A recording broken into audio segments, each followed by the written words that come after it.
तत्व रहस्य प्रकाश परम ज्योति परमात्म जानकी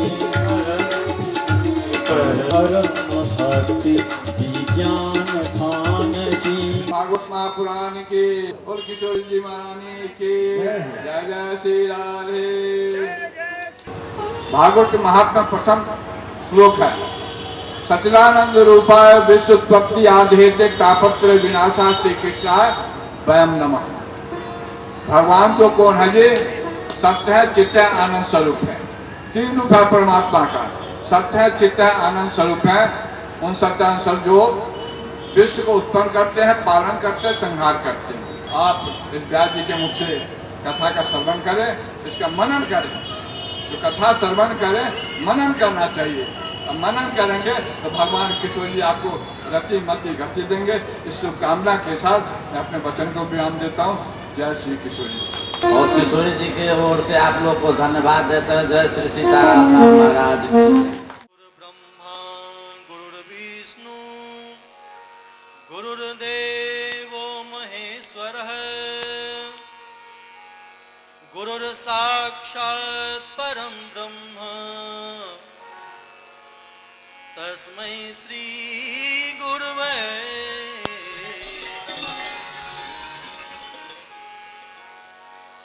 बोले श्री वृंदावन बिहारी लाल की जय हो। श्री राधा कृष्ण भगवान की जय हो।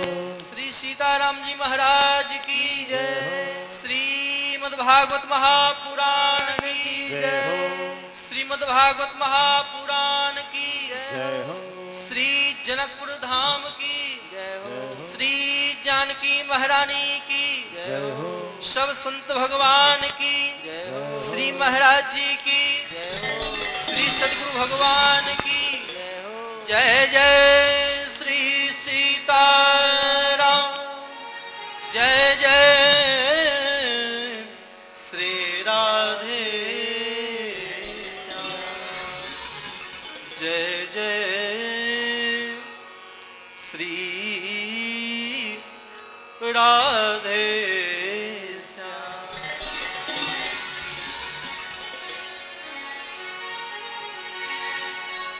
जय श्री राधे। सब लोग जोर से बोलेंगे जय जय श्री राधे। जय जय श्री राधे। परम मंगलमय आनंद कंद अखिल लोकाधिपति जगत नियंता जगत पालक जगदाधार समस्त जीवों पर हठात करुणा करने वाले दया करने वाले जो हमारे श्री राघवेंद्र सरकार हैं, श्री जानकी जी हैं, जिनको प्रेम से सीता कहते हैं, सिया जी कहते हैं। सीता का मतलब शीतल प्रदान करने वाला, जो अपने कृपा करुणा से दया से स्नेह से वात्सल्य से हठात करुणा करे। ऐसी जो हैं जगत जननी जानकी जगदम्बिका, उनके कृपा से इन पुरुषोत्तम मास, जिनको अपभ्रंश में मलमास भी कहते हैं, इस पुरुषोत्तम मास में परम पावन तीर्थ स्थल जगत जननी जानकी जी के दिव्य लीला स्थली श्री जनकपुर धाम में इन संत महापुरुषों के सानिध्य में बैठ करके, श्री महाराज जी के सानिध्य में बैठ करके, श्री सद्गुरु भगवान के सानिध्य में बैठ करके हम सभी श्रीमद् भागवत महापुराण रूपी कथा सत्संग के माध्यम से इस कथा पंडाल में बैठे हुए। वास्तविक में कथा में आना अपने इच्छा से नहीं होता। कथा में वही आ सकता है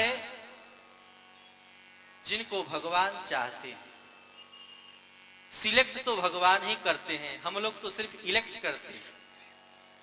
लोग चाह करके भी निकलते हैं कथा पंडाल में, लेकिन अनेक प्रकार के कार्यों में फंस जाते हैं, चाह करके भी नहीं आ सकते।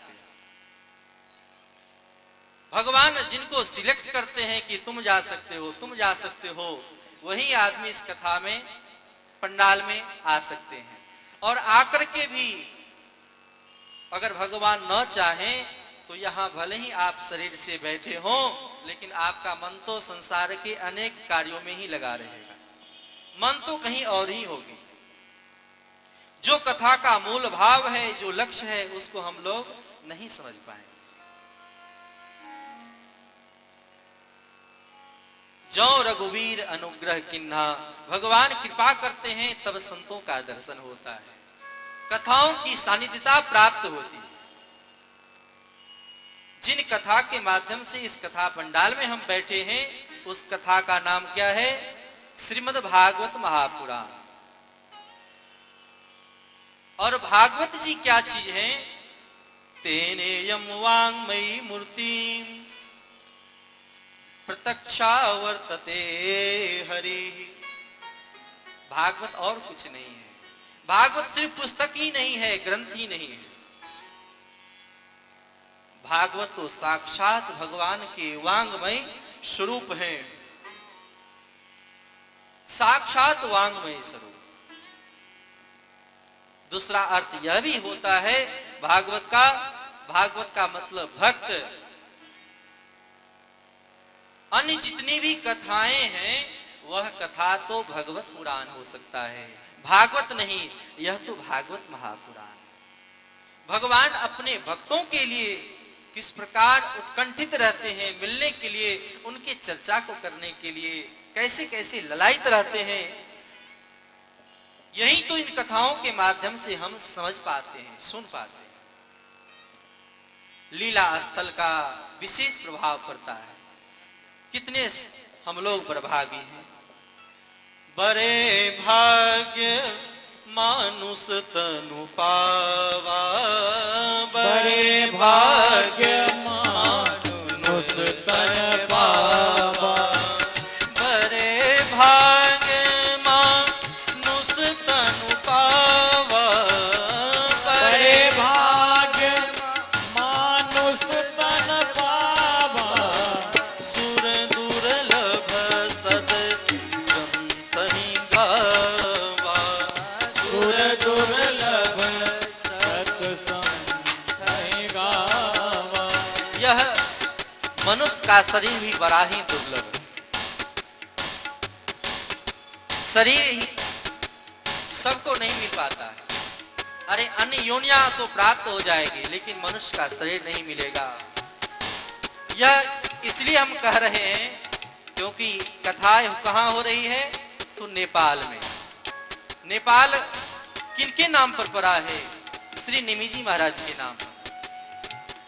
और निमिजी महाराज जब नव योगेश्वर महाराज से सत्संग करते हैं तब तो यही प्रार्थना करते हैं, दुर्लभो मानसो देहो देहिनां क्षण भंगुरः तत्रापि दुर्लभम मन्ये वैकुंठम प्रिय दर्शनम। ये वैकुंठ क्या है? अरे वैकुंठ तो भगवान के नित्य धाम हुआ करते, लेकिन वैकुंठ वहां यह बात नहीं कहा गया है।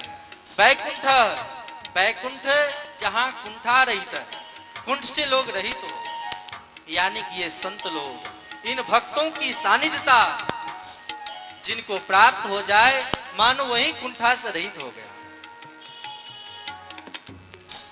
संतों के सानिध्यता प्राप्त करने से ही, सदगुरु के सानिध्यता प्राप्त करने से ही जो हमारे भीतर में अनेक प्रकार के जो कुंठा हैं वह कुंठाएं खत्म होगी। अनेक प्रकार की जो तृष्णाएं हैं वो तृष्णाएं खत्म होगी, नहीं तो तृष्णा खत्म नहीं हो सकती। इसीलिए आचार्यों ने गान किया है, राम तजू पर गुरु न विसारू, गुरु के सम हरि को न निहारू। राम तजो वर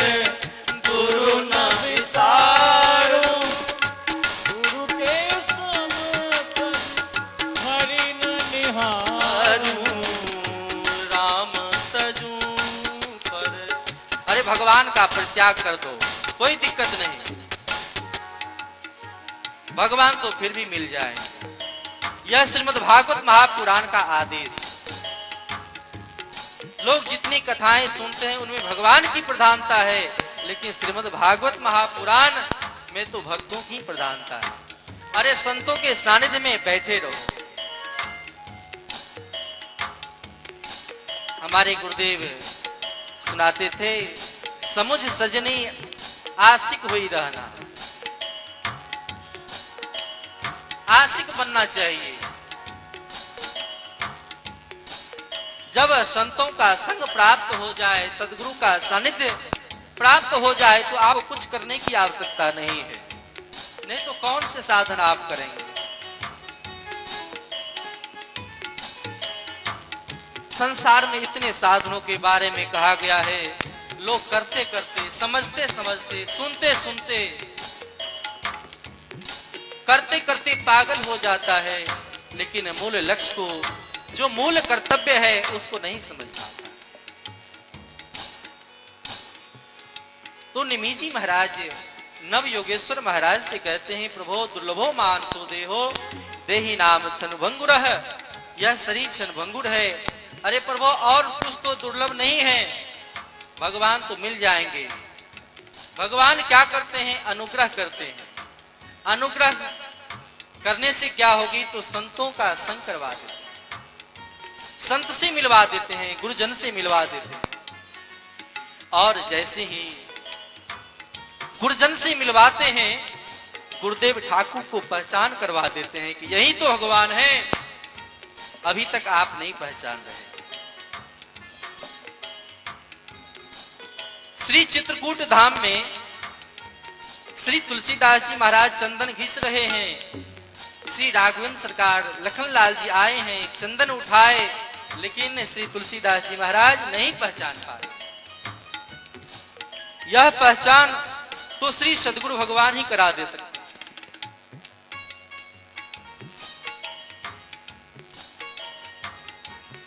बोलिए श्री जुगल सरकार की। श्री महाराज जी वृंदावन वाले आज अभी यहाँ से जा रहे हैं। वृंदावन में अध्ययन काल में ही महाराज जी का बड़ा स्नेह हमारे ऊपर, इस दास के ऊपर रहा। इन्हीं लोगों के कृपा के बदौलत आज आप हमें इस रूप में देख रहे हैं।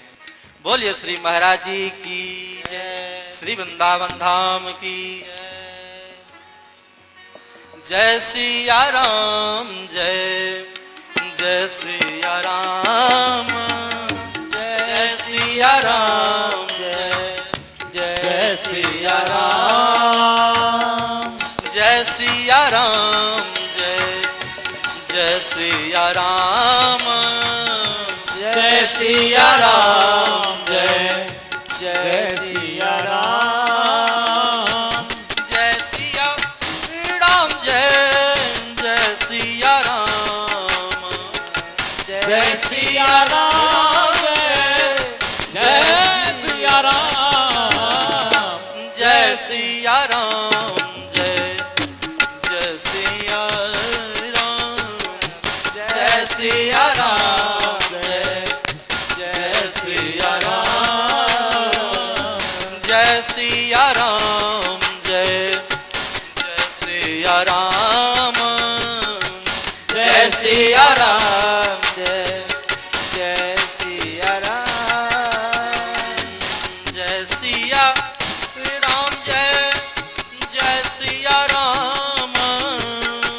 जय सिया राम, जय सिया राम जय, जय सिया राम,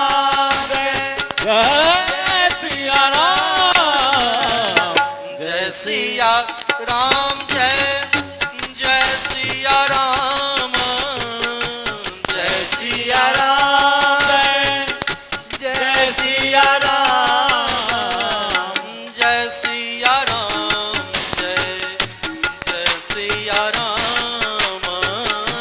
जय सिया राम जय, जय सिया राम, जय सिया राम जय, जय सिया राम, जय सिया राम जय, जय सिया राम। बोले वृंदावन बिहारी की जय। जब तक महापुरुषों की सानिध्यता प्राप्त न हो तब तक जीवन के ध्येय को हम लोग नहीं समझ पाएंगे। इस कथा पंडाल में बैठना भगवान की कृपा, भगवान सिलेक्ट करते हैं।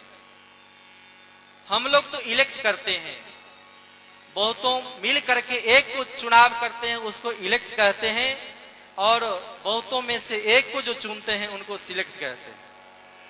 तो भगवान बहुतों में से एक को चुनते हैं कि आप कथा में जा सकते हो, आप कथा में जा सकते हो, वही तो कथा में आ सकता है।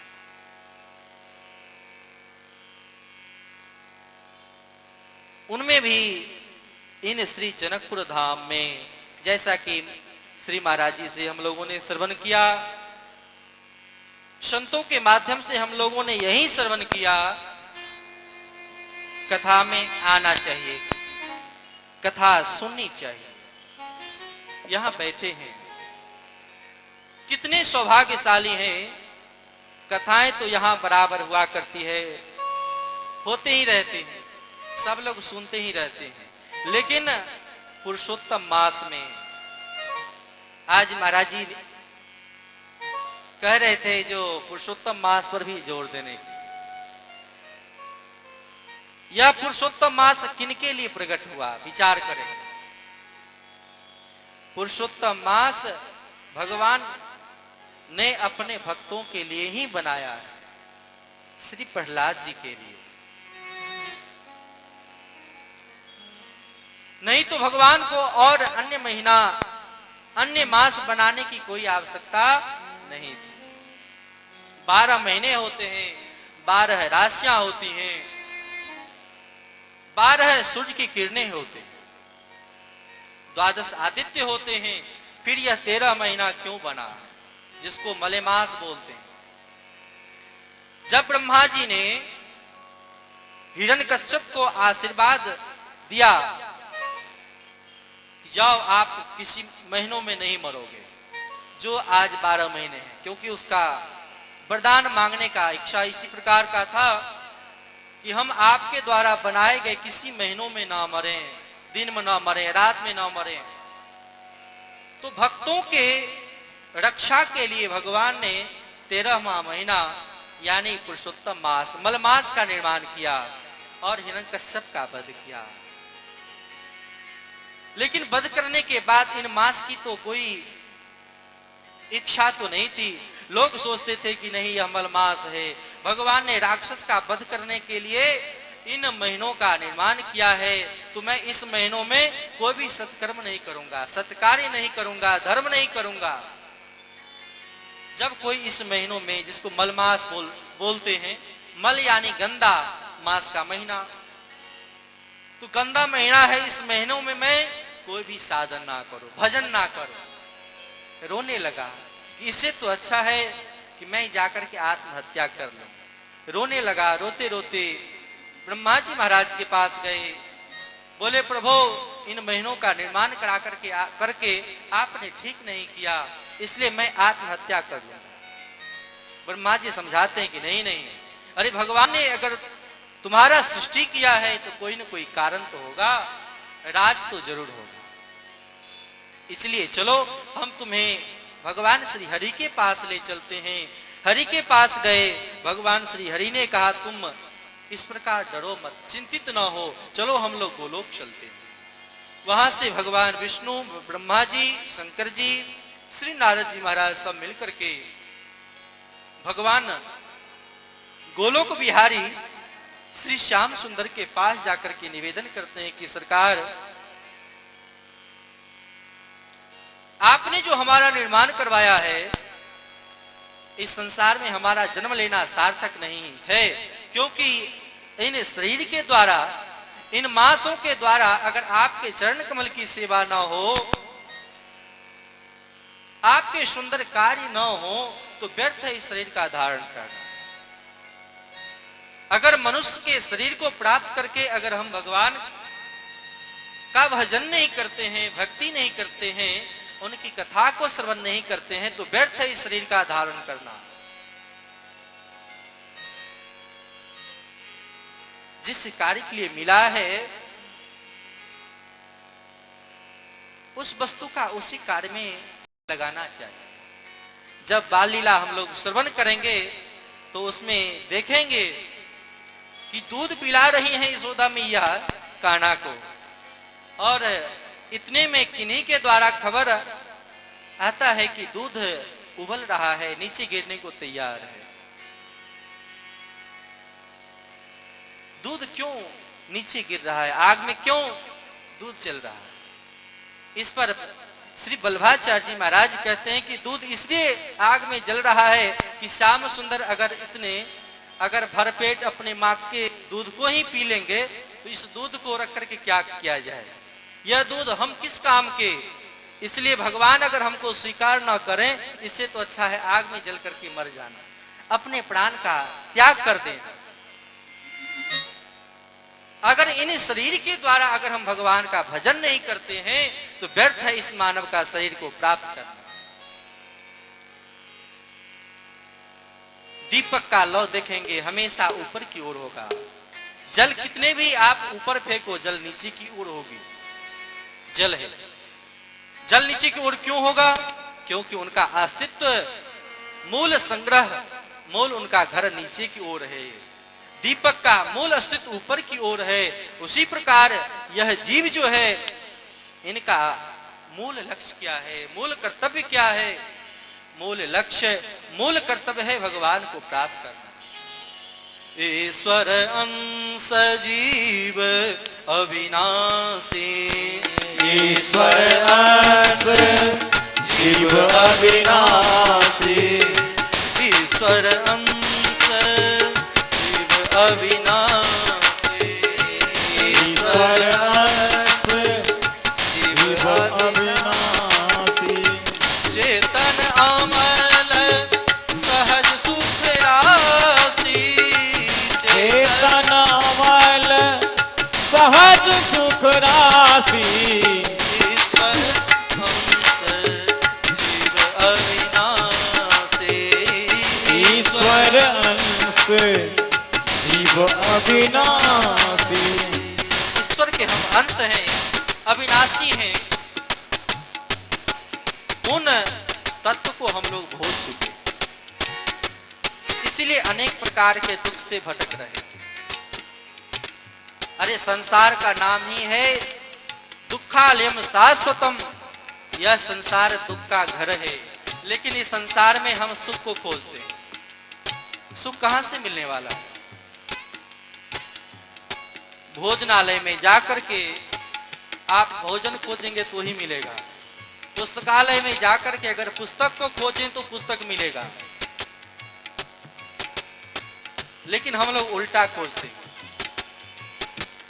आलय मतलब घर, विद्यालय में विद्या को हम प्राप्त कर सकते हैं, लेकिन भोजनालय में जाकर के अगर हम पुस्तक खोजें तो क्या कभी मिल सकता है? कभी पुस्तक नहीं मिलेगी। उसी प्रकार संसार यह दुख का घर है। किसी न किसी प्रकार से सभी दुखी है।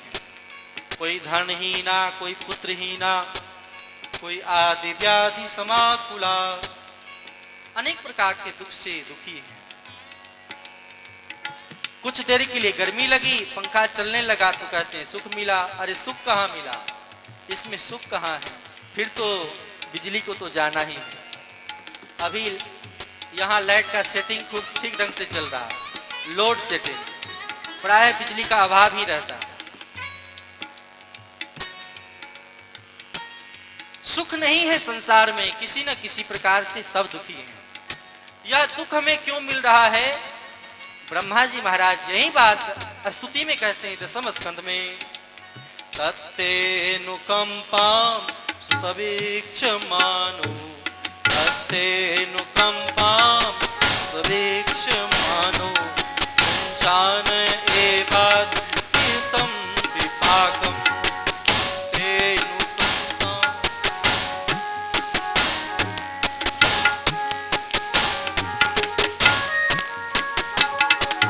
हृद्वाग्र पुरभी विधन नमस्ते, हृद्वाग्र पुरभी विधन नमस्ते जीवे जीवेत यो मुक्ति पदे सदाय भाग, जीवेत यो मुक्ति भवे सदा भाग। इस संसार में कोई जीवित रहते हुए भी अगर चाहे कि मैं मुक्त हो जाऊं, उन भगवान को प्राप्त कर लूं, उनके लिए बड़े सुंदर सुंदर साधन इन श्रीमद् भागवत महापुराण में बतलाया गया है, कहा गया है। ध्यान से कथा अगर श्रवण करेंगे समझ में आ जाएगा। क्या करें, कौन से साधन को करें, कैसे करें, क्यों करें। महात्म का यही मतलब होता है। महात्म किसे कहते हैं, क्यों करते हैं, करने से किसकी प्राप्ति होगी, किसने किया, क्यों किया, और करने के बाद किस फल की प्राप्ति को पाया, कब किया, किस किसने किया, यही तो महात्मा। आज तो कथा प्रारंभ होने में विलंब भई, कल से तो समय से ही होगा। ब्रह्मा जी महाराज कहते हैं कि हे प्रभु, जो जीव संसार में अनेक प्रकार के कार्यों में लगा हुआ, जैसे ही कर्म को करता है तो उससे पाप होना, पुण्य होना, सुख होना, दुख होना स्वाभाविक ही है। दुख भी होगा, सुख भी होगा, हानि भी होगा, लाभ भी होगा। सुख क्या है, सुख है सोने का जंजीर, दुख क्या है, लोहे का जंजीर। लेकिन अगर विचार करके अगर देखें तो जंजीर का काम सिर्फ बांधना ही है। अरे सोने की जंजीर से कोई बांधे तो प्रसन्न मत हो, विवेकी जन सोचते हैं। कथा इसलिए हम सबों को श्रवण करनी चाहिए। तो श्री ब्रह्मा जी महाराज कहते हैं तत्तेनु कंपाम, हे प्रभु सदैव जो जीव आपके कृपा को स्वीकार करता है, जो हो रहा है प्रभु आप ही कर रहे हो, आप ही कर रहे हैं और कोई नहीं कर रहा, इतना हम सिर्फ समझ लें। कर्म करेंगे तो पाप होना, पुण्य होना, सुख होना, दुख होना स्वाभाविक ही है, दोष होना स्वाभाविक ही है। कोई भी पाप से पुण्य से कोई नहीं बच सकता है। आप खेती करें, गृहस्थी करें, घर के कार्य को करें, व्यवसाय करें, कहीं ना कहीं हानि और कहीं ना कहीं कोई ना कोई तो लाभ जरूर है। तो फिर इन जीवों का छुटकारा कैसे होगा? इन्हीं जीवों पर दया करने के लिए श्री नारद जी महाराज, जिनकी वाणी कभी रद्द नहीं होती है, वही श्री नारद जी महाराज अपनी भक्ति सूत्र में जीवों को करने के लिए एक आदेश दे देते हैं। ये जीव, अरे जीवात्मा अपने कर्म को ही ठाकुर के प्रति समर्पित कर दो ना। जो हम कार्य करते हैं अगर उस कार्य को अगर ठाकुर के प्रति समर्पित कर दें, अगर आप घर में रसोई बनाते हैं, अपने लिए बनाते हैं तो दोष है, लेकिन उसी को निवेदन कर दें कि ठाकुर जी के लिए हम बना रहे हैं। तुम ही निवेदित भोजन करही प्रभु प्रसाद पट भूषण धरे। अगर उस कार्य को ही समर्पित कर दें तो फिर दोष नहीं लगता है। ब्रह्मा जी महाराज कहते हैं कि आपकी कृपा को जो जीव कृपा समझ करके करता है उसको कष्ट नहीं होता। सोचता है ठाकुर जी की कृपा के फलस्वरूप ही यह फल हमें प्राप्त हुआ, हम ठीक ढंग से जी रहे हैं।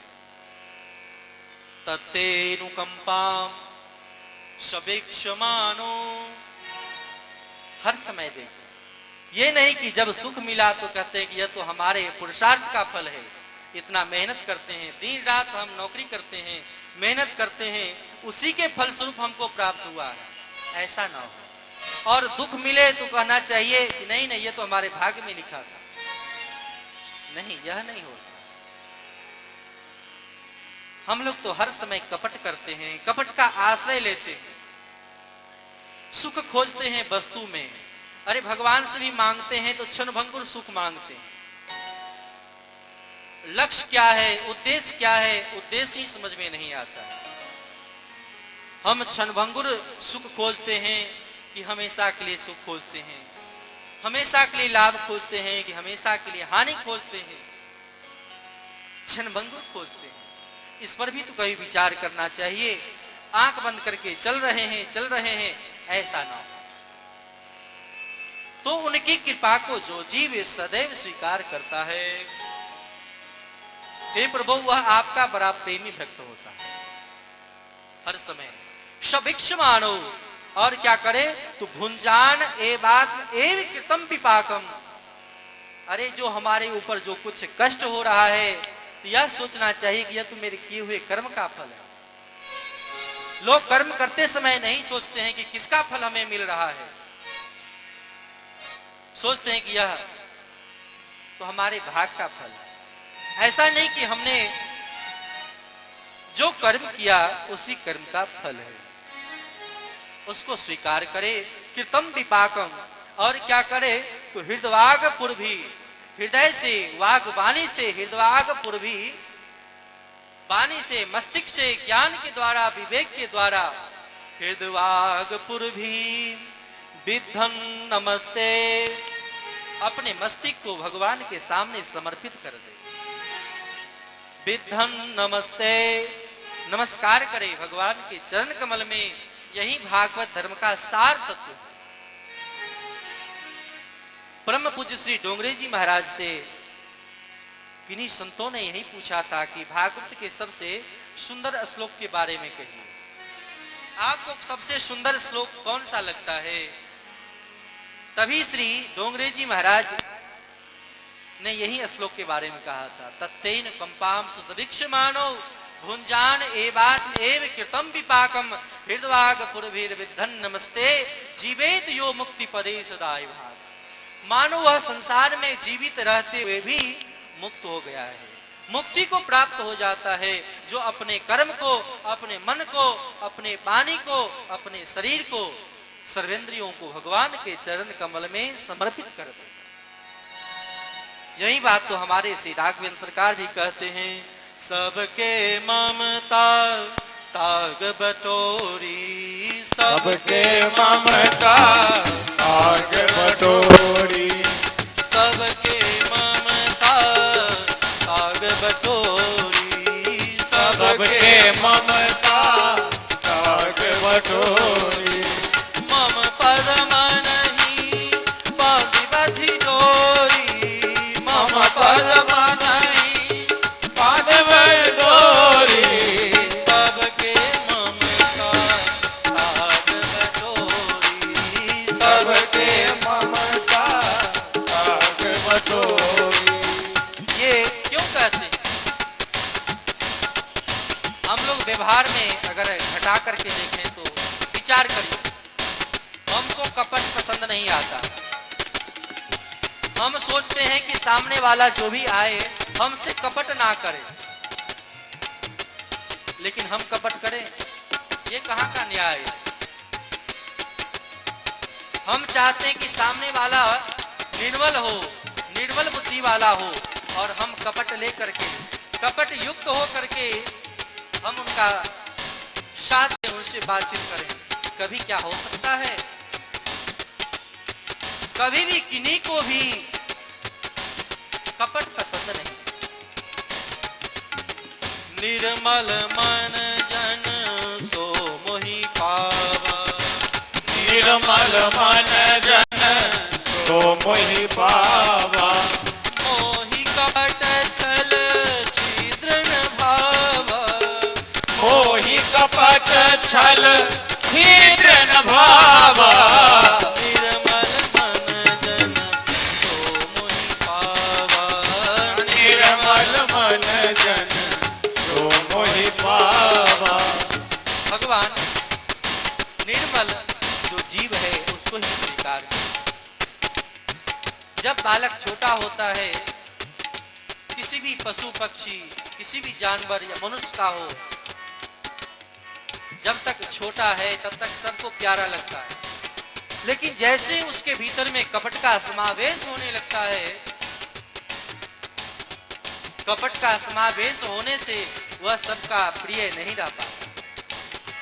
इसीलिए हम जो भी साधन करने जा रहे हैं, जो भी कर्म करने जा रहे हैं, उस कर्म को ठाकुर जी के प्रति समर्पित करें। कायेन वाचा मनसेन्द्रियैर्वा बुद्ध्यात्मना बामिश तत्स्वभावात् करोति यद् यत् सकलम परस्मै नारायणायेति समर्पयेतत्।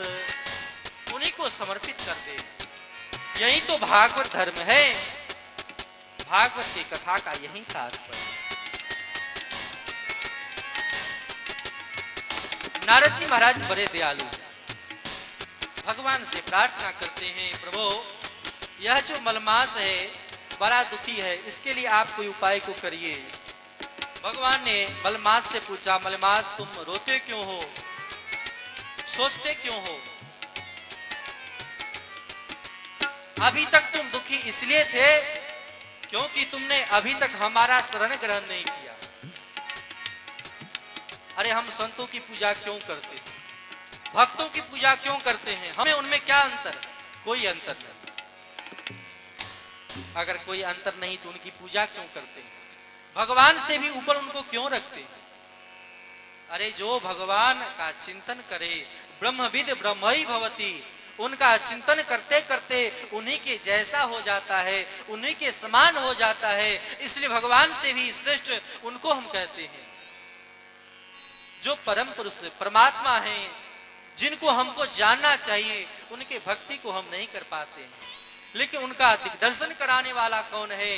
तो उनका दिग्दर्शन कराने वाला भी तो वही संत जन है, वही गुरुजन है। इसलिए भगवान से भी श्रेष्ठ है। नहीं तो हम संसार वाले भी भोजन करते हैं, संत लोग भी भोजन करते हैं, तो जो उनसे जुड़ जाता है वह पूजनीय हो जाता है। भगवान ने कहा कि अभी तक तुम हमारे शरणापन्न नहीं हुए थे, इसलिए तुम्हारे मन में ग्लानि थी। लोग साधन नहीं करते थे, भक्ति नहीं करते थे, लेकिन आज से जब इस प्रकार दीनहीन होकर के, दीन भाव से आज हमारे शरण में आ गए हो, तो मैं अपने शरणागत की लाज को जरूर रखता हूं। भगवान को दयालु इसलिए कहते हैं, अकारण करुणा करने वाले। श्री वाल्मीकि रामायण का एक श्लोक है, भगवान भुजा उठा करके प्रण करते हैं, शक्रदेव प्रपन्नाय तवास्मीति च याचते अभयम सर्वभूतेभ्यो ददामि तद व्रता मम। कोई झूठे भी आकर के बोल दे, प्रभु हम आपके हैं, भगवान स्वीकार कर लेते हैं। इसलिए तो उनको दयालु कहा। संसार वाले फिर भी उनके भाव को नहीं समझते। भगवान कहते हैं, सबके शरण छोड़ करके हमारे शरण में आ जाओ। सर्वधर्मान् परित्यज माम एकम शरणम व्रज, हमारे शरण में आ जाओ। श्री राघवेंद्र सरकार जब विभीषण जी महाराज आ रहे थे, सब लोग आपस में चर्चा कर रहे हैं कि नहीं नहीं, राक्षस का भाई है, राक्षस ही होगा, शरण में आ रहा है, कहीं कपट का भाव से आ रहा हो, शरण में न रखिए। लेकिन श्री हनुमान जी महाराज तो पहले ही ठाकुर जी के सामने निवेदन कर चुके थे, विभीषण जी महाराज कैसे हैं, उनकी रहनी कैसी है, सब कह चुके। हम लोग कपट का आश्रय लेकर के संत के पास जाते हैं, गुरुजन के पास जाते हैं कि हम इतने बड़े पद वाले हैं, इतने बड़े प्रतिष्ठा वाले हैं, इतने बड़े भक्त हैं, महात्माओं के पास जाते हैं, कहते कि प्रभु मैं तो दिन रात भजन ही करता रहता हूं। लेकिन श्री विभीषण जी महाराज से तो सीख लेनी चाहिए। विभीषण जी महाराज आकर के कहते हैं कि प्रभु मैं तो राक्षस का शरीर है, तामस तनु कछु साधन नाही, प्रीति निपद सरोज मन माही। हमारा मन आपके चरण कमल में नहीं लगा हुआ है। मेरा परिचय क्या है? मैं राक्षस रावण का भाई हूं। यह भी तो कह सकते थे कि हम पुलस्त्य ऋषि के बेटे हैं, ऐसा परिचय नहीं देते। हम ब्राह्मण का मेरा शरीर है, यह नहीं कहते। कहते हैं कि नहीं, यह तामसी शरीर है, जिसमें जैसे ही भक्ति के मार्ग में हम लोग प्रशस्त होते हैं, आगे बढ़ते हैं, तो आगे बढ़ने का तात्पर्य ही है तो भीतर में निर्मलता आ जाना, दैन्य भाव उदय हो जाना। लेकिन जब दैन्य भाव न हो तो समझना चाहिए कि कहीं ना कहीं वह फायदा नहीं कर रहा। आज इतनी कथाएं हो रही हैं, इतनी सब लोग कथा सुनते हैं, सत्संग सुनते हैं, लेकिन कथा सुनने के बाद भी भक्ति के लिए अनेक यत्न करते हैं, लेकिन फिर भी क्या हम शांति से रह पाते हैं? क्या हमारे मन के भीतर ज्ञान का प्रादुर्भाव हो रहा है? क्या वैराग का प्रादुर्भाव हो रहा है? क्या प्रेम विकसित हो रहा है? बिल्कुल नहीं, क्योंकि हम लोग मनन नहीं करते।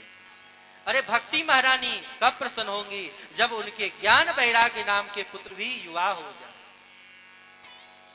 अगर हम कथा सत्संग सुनने से अगर हमारे भीतर में प्रेम का भाव प्रकट नहीं होता है तो व्यर्थ है साधन को करना। उस चीज के प्रति श्रद्धा का अभाव होना ही माना जाए। कल हम लोग चर्चा कर रहे थे महल के भीतर ही रात्रि में, जो कहीं ना कहीं अगर भक्ति में कुछ न कुछ लाभ नहीं दिख रहा है, इसका मतलब कहीं ना कहीं हम सूक्ष्म अपराध भी कर रहे हैं ना महाराज जी? कल हम लोग चर्चा कर रहे हैं, हम लोग को क्या अनुभव होता है? इतने नाम जप करते हैं, नाम जप का फल क्या है? कथा सुनने का तात्पर्य क्या है? कभी विचार नहीं करते हैं। इस कान से सुनते हैं, उस कान से निकालते हैं। इससे नहीं होने वाला है।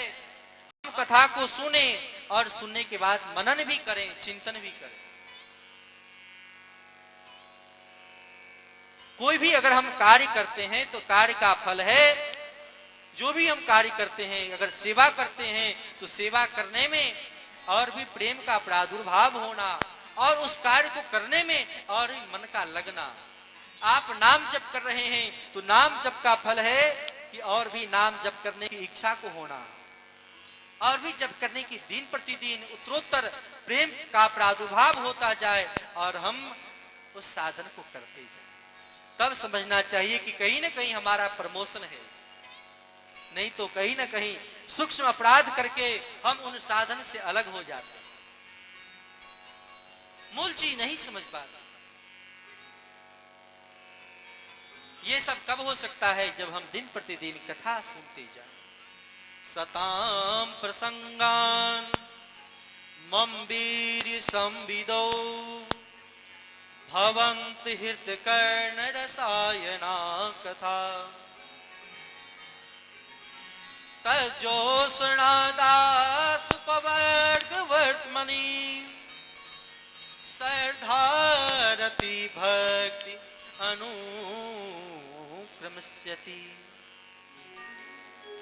नवधा भक्ति से भी पहले आचार्यों ने आदेश कर दिया है कि हम संतों का संग करें। सभी जगह तो कहते हैं संतों का संग करें, लेकिन संतों का संग भी हम कैसे करें? एक छोटा सा दृष्टांत है। एक संत जी महाराज घूमते घूमते एक जंगल की ओर जा रहे थे। लोगों ने मना किया, महाराज जी उधर मत जाइए, क्योंकि वहां विशाल एक सर्प रहता है और वह सर्प सबको काट लेता है, खा लेता है, इसलिए उधर मत जाइए। संत जी ने कहा, देखो हम लोग तो महात्मा ठहरे, हमको तो उनसे बैर है नहीं, फिर हमको क्यों खाएगा? आगे बढ़ते गए, सांप ने फुफकार मारा, काटने के लिए जैसे ही दौड़ा, संत जी ने अपने हाथ का इशारा किया, आशीर्वाद दिया और आशीष देकर के कहते हैं, पुत्र तुम्हारा स्वभाव यह तो नहीं है कि तुम सबको काटना चाहिए, तुमको किसी को काटा नहीं करो, किसी को खाओ नहीं, किसी ने तुम्हारा क्या बिगाड़ा है? सांप ने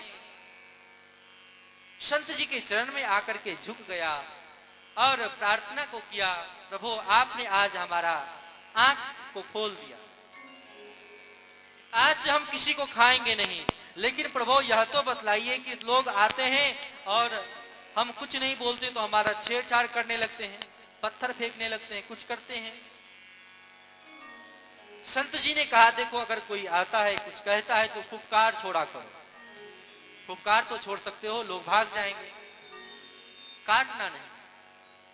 और फुफकार भी छोड़ना क्या, अभी तो सबसे पहले सोच लो कोई कुछ तुमको नहीं बोलेगा, तुम किसी को काटा ना करो, अपने स्वभाव में रहो, निर्मल बन जाओ, किसी के प्रति कोई भाव ना रखो। संत जी के बात को समझ लिया सर्प। संत जी चले गए।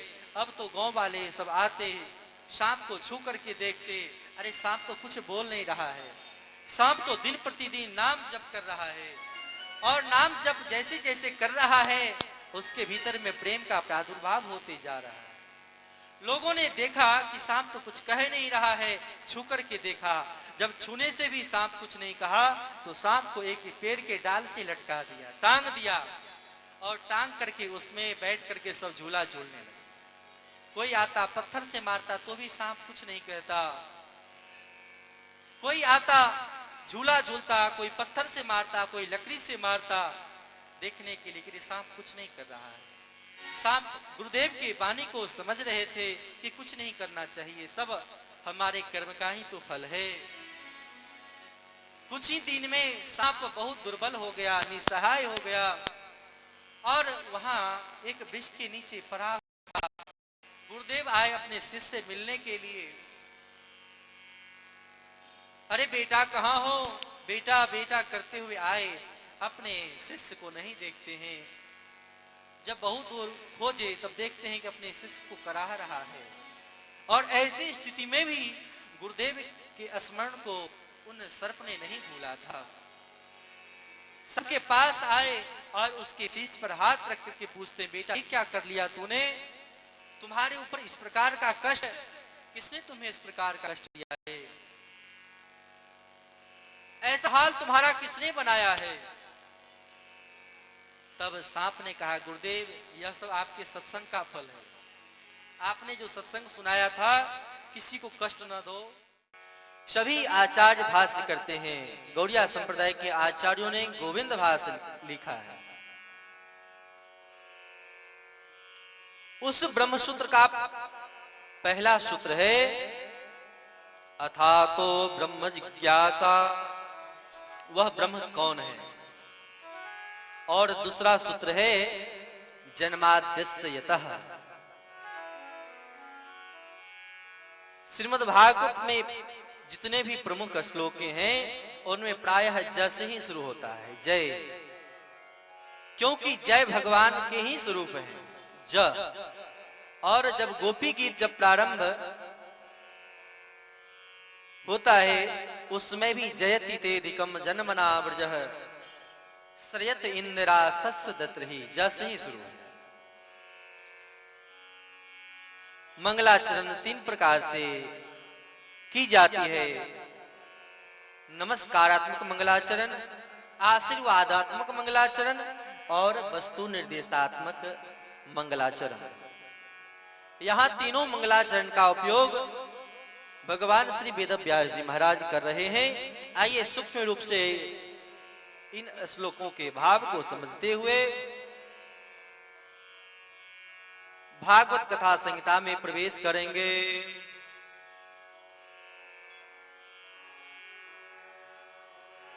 जन्माद्यस्य यतोऽन्वयादितरतस् चार्थे स्वभिज्ञः स्वराट्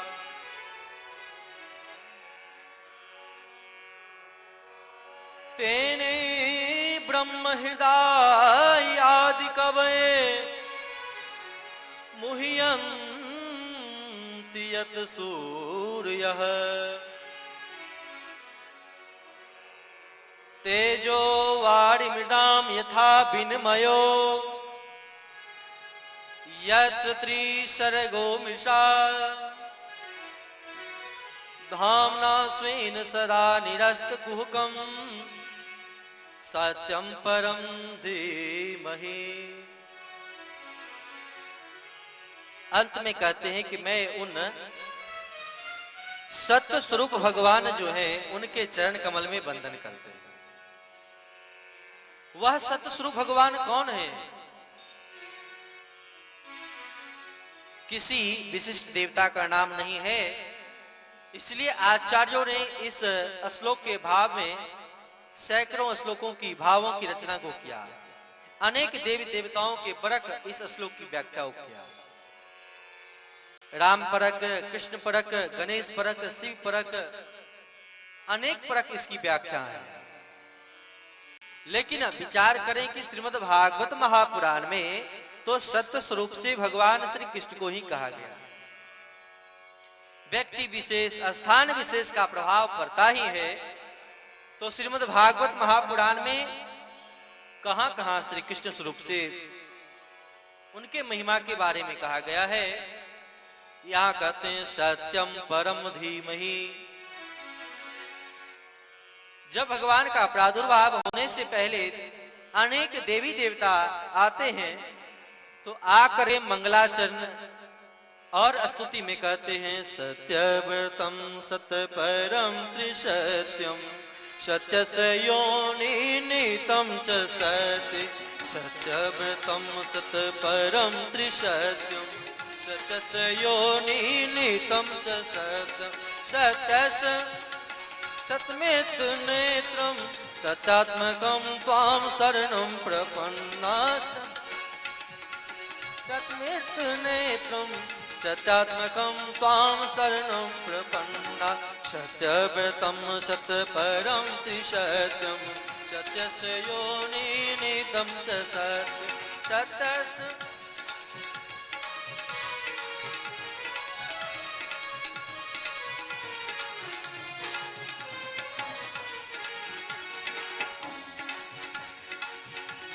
तो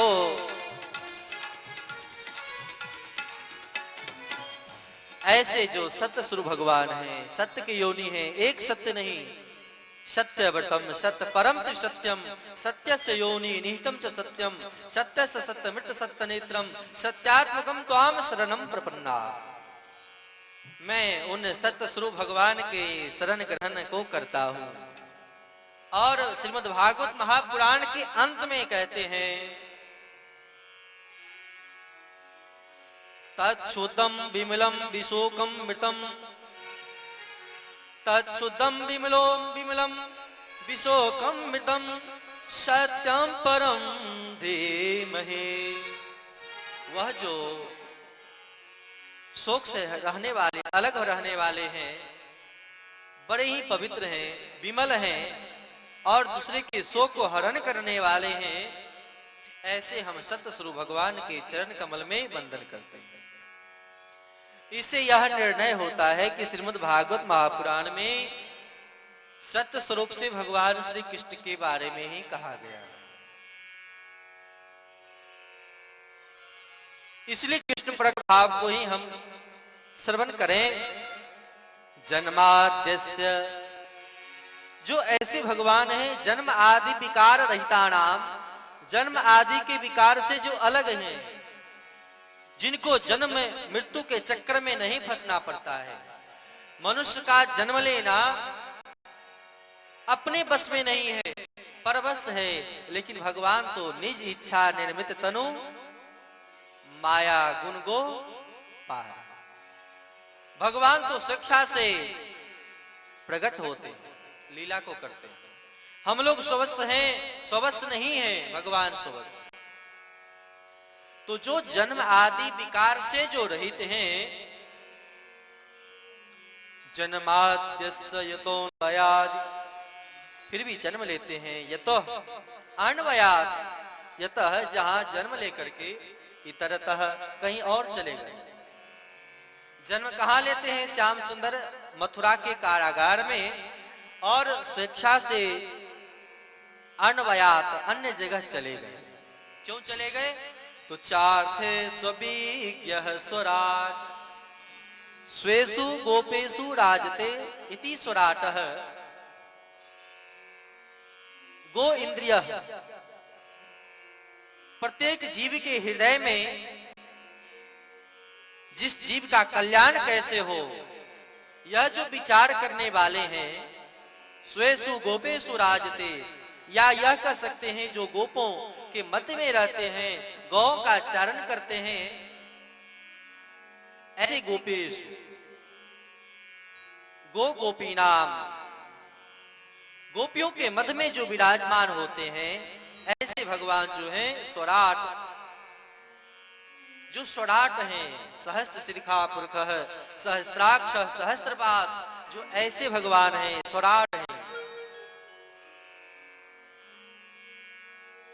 ऐसे भगवान के चरण कमल में हम वंदन करते हैं। वे ब्रह्म कैसे हैं? तो तेने ब्रह्म हृदय आदि कवे, उन भगवान के सौंदर्य को देख करके, स्वरूप को देख करके बड़े बड़े देवी देवता, मुनि महात्मा सब लोग मोहित हो जाते हैं। मोहियन्ति यत् सूरयः सुर बलदेवादयः। भगवान ब्रह्मा जी जब ब्रज के गौ के बच्चों को हरण कर रहे थे, हरण कर चुके थे, लेकिन भगवान ने इतनी सुंदर लीला को किया, कोई समझ नहीं पाया, यहाँ तक कि बलराम जी भी नहीं समझ पाए। वैसे ही लकुटी, वैसे ही वस्त्र, वैसे ही स्वरूप भगवान बन गए। जिसके स्वरूप के बारे में जो साथ रहने वाले हैं बलदेवादयः, वे भी नहीं जान पाते हैं। ऐसे भगवान के चरण कमल में हम सभी वंदन करते हैं। तेजो वारिमृदाम यथा विनिमयो। संसार में जो 3 प्रकार के ताप हैं, दैहिक, दैविक, भौतिक ताप, जिनके संसर्ग में जाने से तीनों ताप कुछ नहीं बिगाड़ पाता है, उस ताप का प्रभाव नहीं पड़ता है त्रिसर्ग। और यहाँ भगवान के 3 सर्ग कौन कौन है? सर्ग का मतलब सत्य, तो श्री वृंदावन धाम, श्री मथुरा धाम और श्री द्वारिका धाम। श्री राघवन सरकार के 3 जो सर्ग हैं परम सत्य हैं। श्री जनकपुर धाम यानी श्री मिथिला धाम, श्री अवध धाम यानी श्री अयोध्या धाम और श्री चित्रकूट धाम।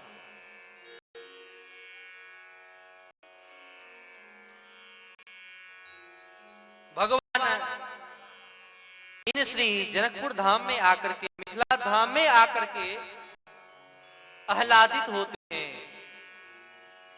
आनंद स्वरूप हैं। भगवान की यहाँ माधुरी उपासना है, क्योंकि सब अनेक अनेक भावना से यहाँ देखते हैं। जाकी रही भावना जैसी, जाकी रही भावना जैसी, प्रभु मूर्ति तीन देखिए तैसी, प्रभु मूर्ति देखी तीन तैसी। यहाँ जब राघवन सरकार धनुष भंग करने के लिए उपस्थित हुए हैं, किन्हीं को भगवान के रूप में दर्शन हो रहा है, किसी को प्रियतम के रूप में, किसी को पुत्र के रूप में, किसी को राजा महाराजा के रूप में, किन्हीं को शत्रु रूप में, किन्हीं को शिष्य रूप में, सब अलग अलग भाव से देख रहे हैं। यहाँ माधुरी उपासना है। और श्री चित्रकूट धाम में, चित्रकूट में भगवान का तो आराम है। भगवान आराम करने के लिए